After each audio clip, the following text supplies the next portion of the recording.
Over the past quarter century, there has been a profound change in the involvement of women within the criminal justice system.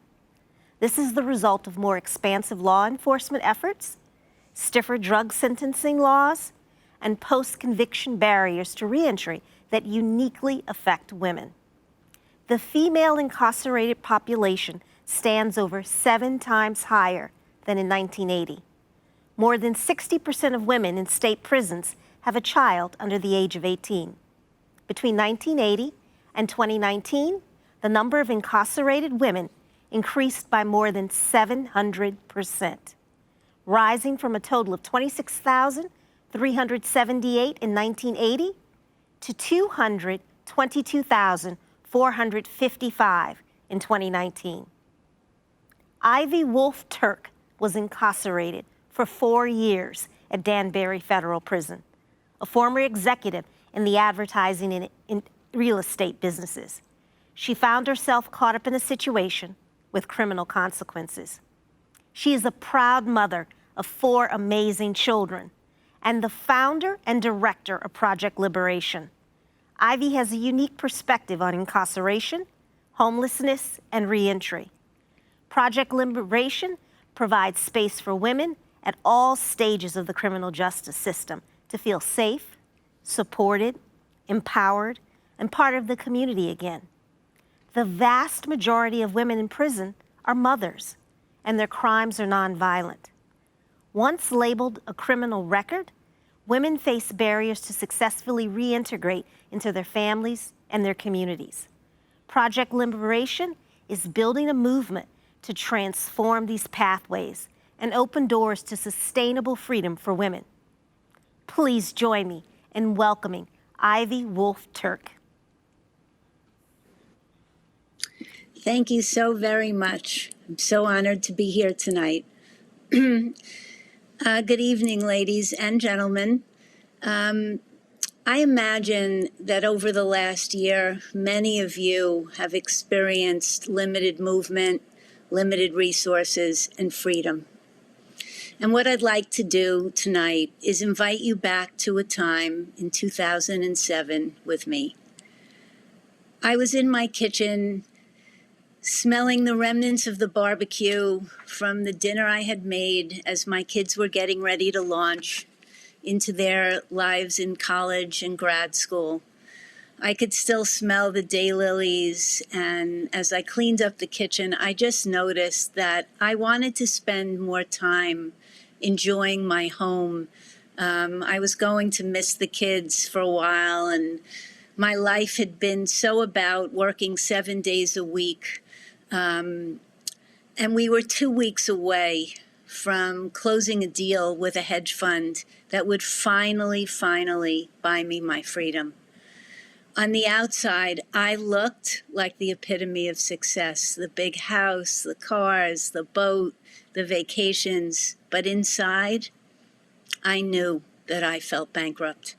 And as I wearily trudged up the stairs, conflicted as I was every day, waking to the phone calls from my partner and the constant pace of the crazy real estate business I was in, I went to sleep just hoping that this deal would close so soon I would be free. I was awakened by a knock at the door, and I looked at the clock, and it was 5:30 in the morning. Who could be knocking?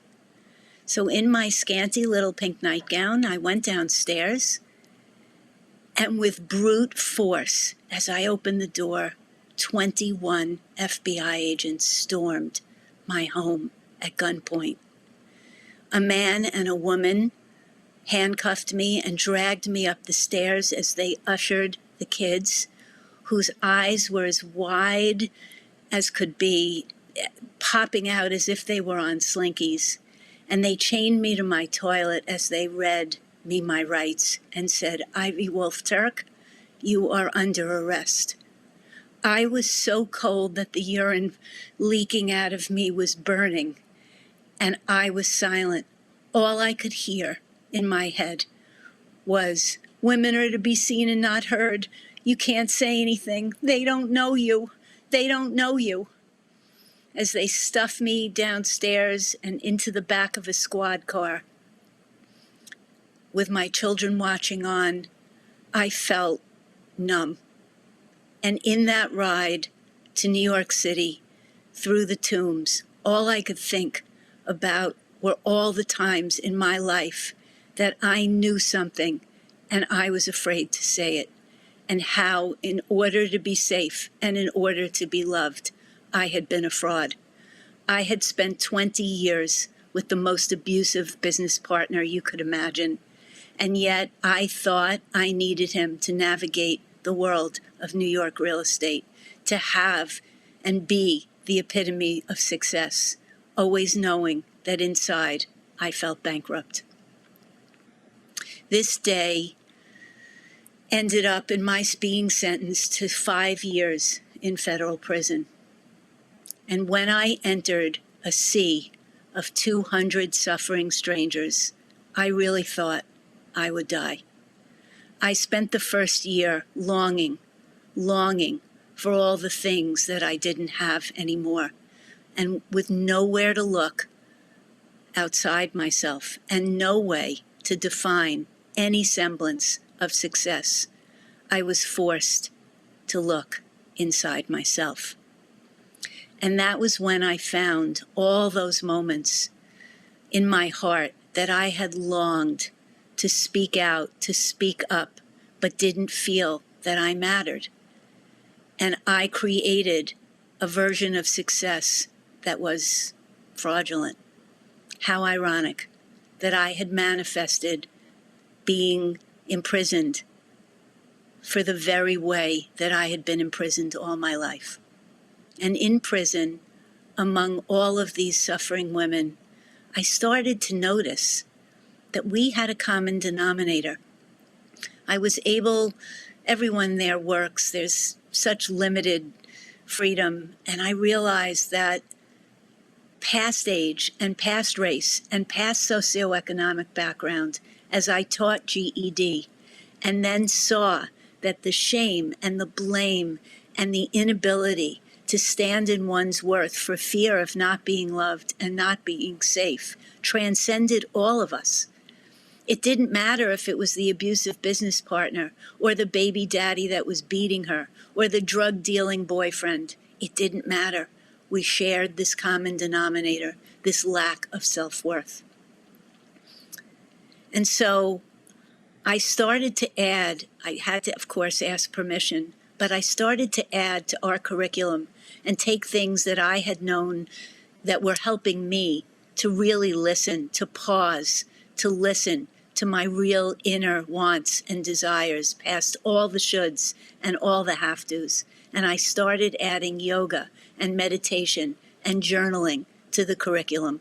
And I'm proud to say that during my third year, I received a letter that the very folks who had gone to the government to begin with had sued one another. And through that case, it was discovered that the crime that was committed was not exactly the crime I had been sentenced for. And I received a letter from my sentencing judge informing me that she had recommended that I would be released early. Having been imprisoned in my outwardly successful life, long before my years in Danbury, and being like every woman that walked through those doors, I dreamed of that day, that freedom day, that I would come home. And I knew in my soul that this time it was different. It was almost as if Dorothy from The Wizard of Oz had floated down into my subterranean 7x7 cube and said, "Girl, you had the power all along. You just didn't know it." And so I, being so much more fortunate than most, was greeted outside those steely gates by my 4 children and my puppy, and off we went. I was homeless, I was penniless, and I was destitute, but I had way more than most of the sisters I left behind. I had me, and I had the love of these remarkable children. And I realized then that a stint in federal prison shouldn't be the way a woman finds her worth. I arrived at the halfway house in a very bad neighborhood of New York, the Bronx. And on the first day, having nothing, I had no clothing, I had no money, except for a few dollars that the kids had left me with, no cell phone. I was allowed to go out to buy some toiletries. It's now November of 2013, and I find myself on the ground in pain.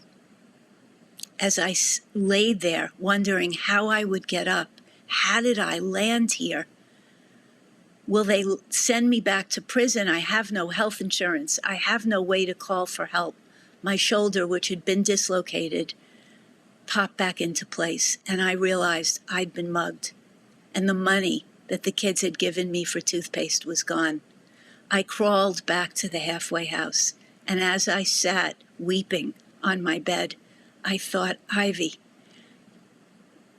if a woman like you, a woman who comes from privilege, who has the love of these kids, who had a career and an education, can't make it here, what are the sisters you left behind supposed to do? And it was in that moment that I realized I had spent a career living backwards, marginalizing women and families as a real estate developer, and it wasn't lost on me that I had become one of those women. And so I knew in that moment that I had to take a life of experience and transmute it into a life of service. And I went to the head of the halfway house and said, I want to go back to school. I want to learn how to rewrite this story and give whatever tools I learn to every woman that I don't want to leave behind. And so, through a lot of rigor and craziness, I was able to get out of the halfway house. I went back to school, and 1 year later, in November of 2014, I became a certified professional life coach. And I started resiliency coaching, a private practice, working with women to help them rewrite their stories and find their real values, not those they had learned or thought they should or had to live, but the ones that they wanted to live. And then I thought, I really want to create a program just like I did in prison. And I want to fuse this new life coaching, this beautiful way to become present with who you are and dare to dream about who you want to be with journaling and all the other ancient and modern modalities. And I created a curriculum and was fortunate enough to bring it to an organization, one of the only organizations that served underserved women who were justice involved. I spent a year trying on this curriculum with 100 women in 2 homeless shelters and watched miracles occur as we partnered together and worked through all of these modalities, and they tried on the tools. They found parts of themselves they had never known. They worked through trauma that had been re-traumatized through the horrors of isolation and degradation and humiliation in prison. And I watched them climb out of those homeless shelters into permanent housing and into jobs they never dared to dream. And most importantly, reunite with children that were in foster care or with baby daddies that were threatening their custody and resume lives that were authentic and whole. And something very unfortunate happened at that point. Because in New York, you're an at-will hire and an at-will fire. One day, a year later, I was fired for no reason. And as a woman on probation, an agency who could kick one of their very own to the curb and think they could take her curriculum, knowing that she'd have to report to probation and it may even mean going back to prison, made me more frightened than you could imagine. All of a sudden, I was that woman again on the streets of Fordham Road in the Bronx, wondering, how did I land here? What am I going to do? I have to call probation, which I did, and I was instructed to come in the next morning. I shook my way to 500 Pearl Street. I didn't know how I was going to pay rent. What would I do? Why did they fire me? How could I go forward? It seemed like everything was so successful, and yet here I was again. I walked in, and my probation officer looked at me and he said, "Miss Woolf, Turk, we've decided you've done some good service. We're going to let you go out on your own." And I started to weep. What do you mean go out on my own? How am I going to find a place to do my work? How am I going to afford advertising to the women? What am I going to do? And he said, "I have faith in you, and so does your judge. Go out and leave no woman behind." And so the following night, I had my first speaking engagement, and I wanted to cancel it. It was in a room of well-heeled women at the top of their professions, in every profession from the arts to the judiciary. I didn't know any of them, and I called the moderator and said, "I can't do it. I've been fired. I'm a wreck." And she said, "Ivy, the show must go on. You have to speak. This has been advertised for months, and these women are expecting to see you. There's no time. You have to come." And so that night, for the first time, I told my real story. And in the question and answer period of that speech, a woman stood up, and the moderator said, "Loretta, you're our last speaker. We've gone a half an hour over. Ivy's been gracious, but our host needs to clean up and go to bed." And this woman said, "Hello, Ivy, dear. My name is Judge Loretta Preska." And in that moment, I thought the marshals were coming out of the closet to rearrest me. I had just told the truth about the horrors of the system, the inequities, and the power mongering that I had experienced. And I believed that I was now done. Instead, she climbed over the 100 women in the sunken Park Avenue living room, and she put her arm on my shoulder and said, "My dear, I have 3 things to say to you. I commend your courage. I commend this concept of there being specific pathways that lead women to justice involvement that are very different than men. I'm very interested to learn more. And last but not least, I'd like to help you." She was the boss of my sentencing judge. And in that audience, 12 other women stood up and said, "And so would I. What do you need?" And they took me out for dinner, and one became my lawyer, and two became my board members, and one helped me develop a logo, and I was liberated, and Project Liberation was born. In February of 2016, I took the curriculum on the road and started serving women with a toolkit to help them reclaim and rewrite their stories so they could learn to be who they are and do what they love, so they could trust the process of truly living an authentic life, a liberated life, and have what they need. And I'm proud to tell you all tonight that almost 400 women have gone through this program and have been reunited with their children, have gone back to school, have found careers they never, ever imagined themselves in, have found permanent housing, have climbed out of homeless shelters, and are thriving joyously and sustainably in their lives. And not only that, as they've rewritten their stories, they have become advocates first for themselves, finding their voice, finding what's important to them, and making their greatest adversity their greatest curriculum for growth.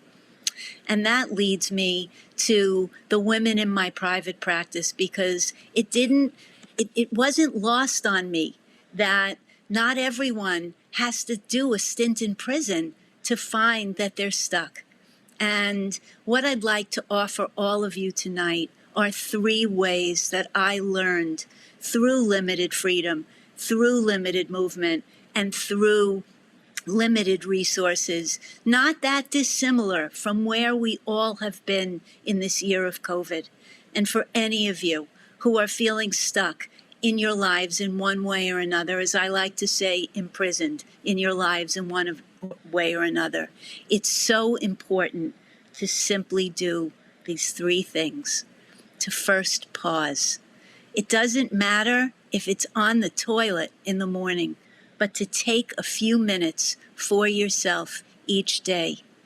And then secondly, bring your curiosity. How am I feeling? What am I noticing? What is it that I'm longing for and unhappy and feeling stuck in?